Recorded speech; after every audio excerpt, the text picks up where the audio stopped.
రాజన్న సిరిసిల్ల జిల్లా ముస్తాబాద్ మండలంలో మాఘ అమావాస్య జాతర ఉత్సవాలు ఘనంగా సాగాయి. మండల కేంద్రంలోని వెంకటేశ్వర బోరు గడ్డ వద్ద వెలిసిన స్వయంభూ శ్రీ వెంకటేశ్వర స్వామి ఆలయం వద్ద జాతర వేడుకలు ఘనంగా కొనసాగాయి.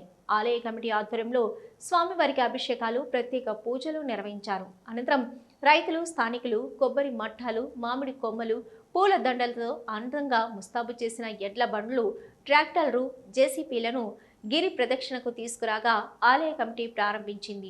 చిన్నారుల కోలాటాల నృత్యం మధ్య డీజే పాటలతో పట్టణ పురవీధుల గుండా శోభయాత్ర ప్రారంభమైంది. ఇట్టి ప్రదర్శనను వీక్షించేందుకు గ్రామ ప్రజలు తరలివచ్చారు. హై స్కూల్, తెలంగాణ తల్లి విగ్రహం, కొత్త బస్టాండ్, రాజీవ్ చౌక్ మీదుగా గాంధీ విగ్రహం నుంచి ఇట్టి బండ్ల ప్రదర్శన ఆలయం వరకు సాగింది. అనంతరం భక్తులకు అన్న ప్రసాదం వితరణ చేశారు. చీకోడులో ఎడ్ల బండ్ల గిరి ప్రదర్శన సాగింది. పోత్గల్ శ్రీరాముల ఆలయం వద్ద సాయంత్రం జాతర సాగింది. చిన్న పెద్ద అనే తేడా లేకుండా జాతర ఉత్సవాల్లో పెద్ద సంఖ్యలో మండల ప్రజలు పాల్గొన్నారు. వెంకటేశ్వర స్వామి ఆలయంలో మాఘ అమావాస్య రోజున పూజలు పెద్ద ఎత్తున నిర్వహించడం జరుగుతుంది. భక్తులు కూడా ఇక్కడి నుండి ఉదయం నుండే వస్తున్నారు.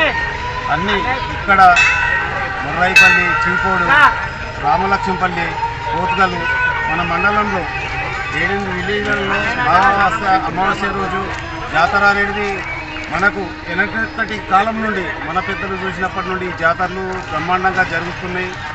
అప్పుడు రవాణా సౌకర్యం లేక అందరూ వచ్చి ఇక్కడ సద్దులు కట్టుకుని తిన్న రోజులు కూడా చాలా వరకు జాతరలలో మేము కూడా చూసినాము. ఇప్పుడు భక్తులకు అన్నదానం చేయడం జరుగుతుంది. చాలా టెంపుల్లలో కూడా ఈరోజు అన్నదానం చేయడం జరుగుతుంది. మాఘ అమావాస్య సందర్భంగా ముస్తాబాద్లో స్వయంభూ వెంకటేశ్వర స్వామి బోరు దగ్గర ఈ యొక్క మాఘమాస జాతర బ్రహ్మాండంగా జరుగుతుంది.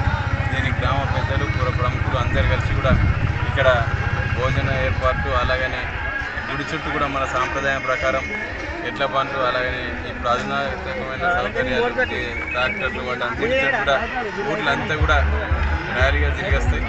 ఈరోజు ప్రతి సంవత్సరం లాగానే ఇక్కడ చాలా వైభవంగా గ్రామస్తులందరూ కూడా ముస్తాబాద్లోని గ్రామంలో ఉన్న అందరూ కూడా ఇక్కడికి వచ్చి స్వయంభూ వెంకటేశ్వర స్వామిని దర్శించుకొని ఈ ప్రజలు, పాడి, పంట అందరూ కూడా క్షేమంగా ఉండాలని